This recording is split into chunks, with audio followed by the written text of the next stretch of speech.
আসসালামু আলাইকুম। আপনাদের সাথে কিছু ক্যান্ডেল টিমোর করতে আসলাম। আজকের ক্যান্ডেলগুলো সেন্টেড করেছি। খুব বেশি স্ট্রং না, হালকা মিষ্টি একটা লেমন ফ্লেভার। দেখুন কতটা সুন্দর লাগছে। কালারগুলোও চেষ্টা করেছি লাইট কালারের মধ্যে রাখতে। পিওনিটাও একটু শেডের মধ্যেই রেখেছি। কি যে সুন্দর লাগছে দেখতে। আপনারা যে কোনো 2 কালারের শেড দিয়ে অর্ডার করতে পারেন। টিউলিপটাই শুধু নন সেন্টেড। আজকে আর আগের মতো ভুল করিনি। পুরোপুরি ঠান্ডা করে তারপর ডিমোল করছি। মাশাল্লাহ, আউটকামটা কতটা সুন্দর হয়েছে দেখতেই পারছেন। ডেইজি ক্যান্ডেলটা আজ একটু অন্যরকমভাবে ট্রাই করলাম।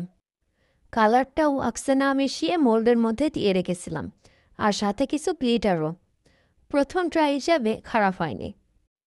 এই ছিল আমার আজকে বানানো ক্যান্ডেলগুলো। আপনাদের কেমন লাগলো কমেন্ট করে জানান। আল্লাহ হাফেজ।